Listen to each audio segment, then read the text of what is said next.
Ready.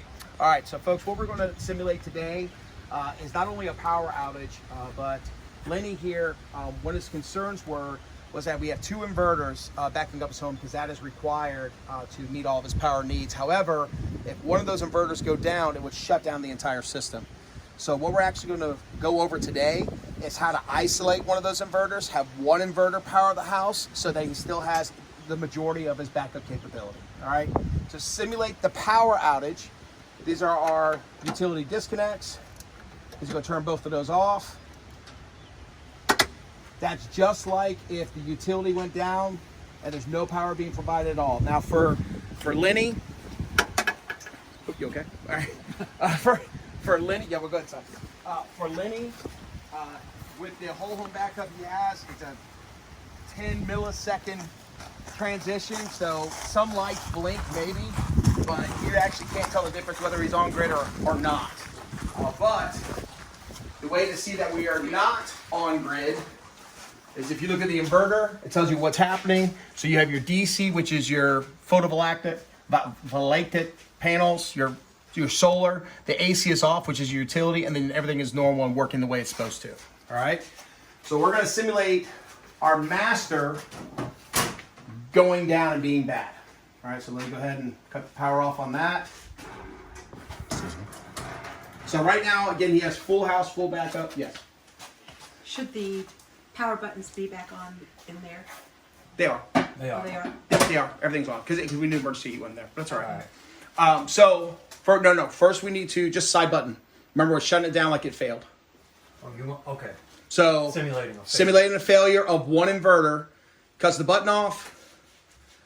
You'll see the whole thing shut down. And then this one here, okay, you see the power's come off. And this one over here says something ain't right.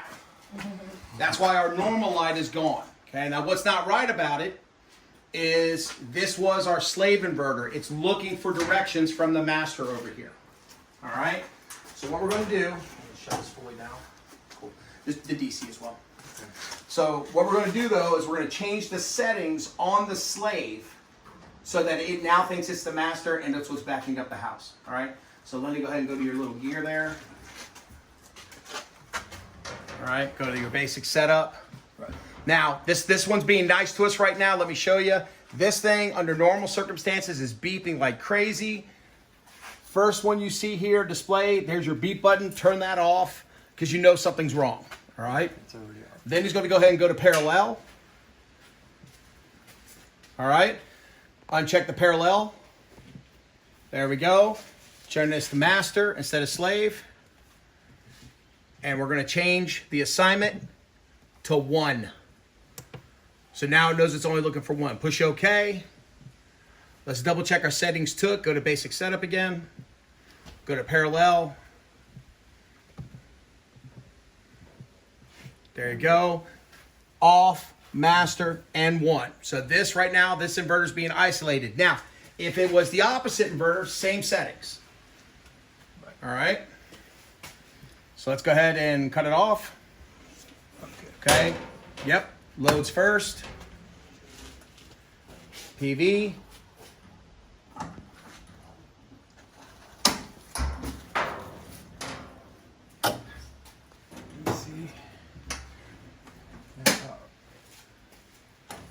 All right.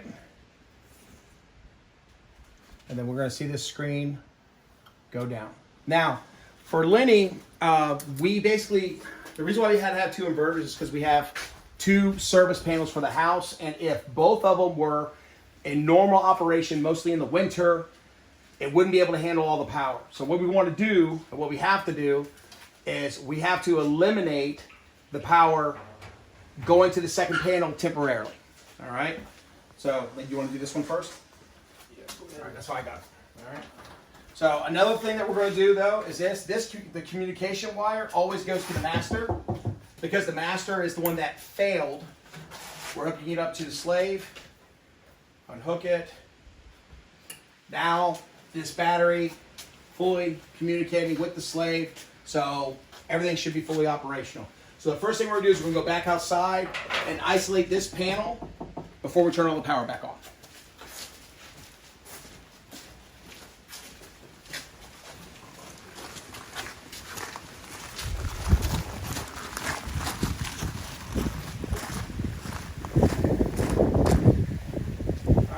this manual transfer switch for that second panel. First, it's being fed from the main service panel. We'll go ahead and turn it to the off position. Now, the second panel will not have power and will not overload the inverter. So now we can go back in.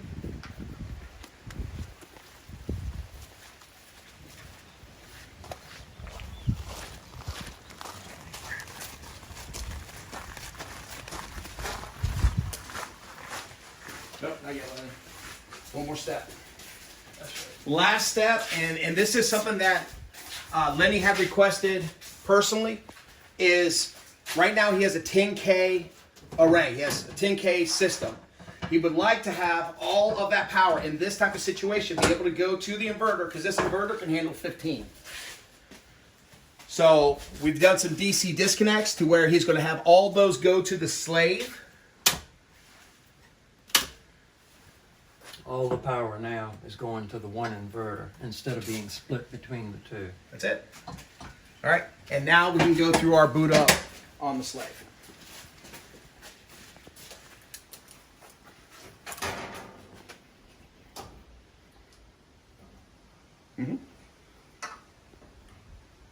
And so kind of how we remember it is shutting down, we go outside in. For booting up, we go inside out, meaning we start with the DC batteries. Then we turn on the machine. Now what we're gonna wait is we're waiting about 2.5 seconds, 2.5 minutes to allow this green light to come on. That means the inverter itself is in normal operating form and is ready to have the load and the PV put to it. So yeah, no, this application, we hope it never happens, right? I mean, both inverters, we haven't had any particular reason why we wanted to be able to isolate an inverter, but Lenny in particular, he is out here, and to get somebody out here in an emergency situation or something else would be very difficult to do. So he wanted to have the ability to isolate the inverter himself and to be able to basically switch the PVs over so they could all be fed to either just the slave or the master, or when everything's working the way it's supposed to, evenly to both, or mostly evenly to both. All right.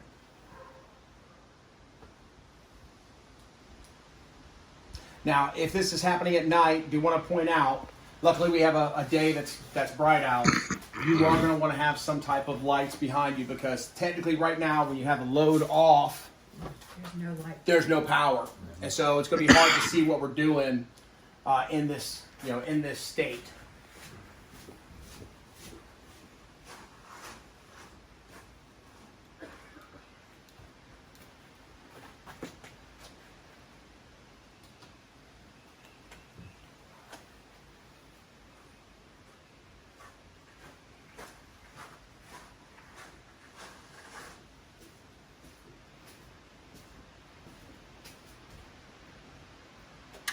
There it is.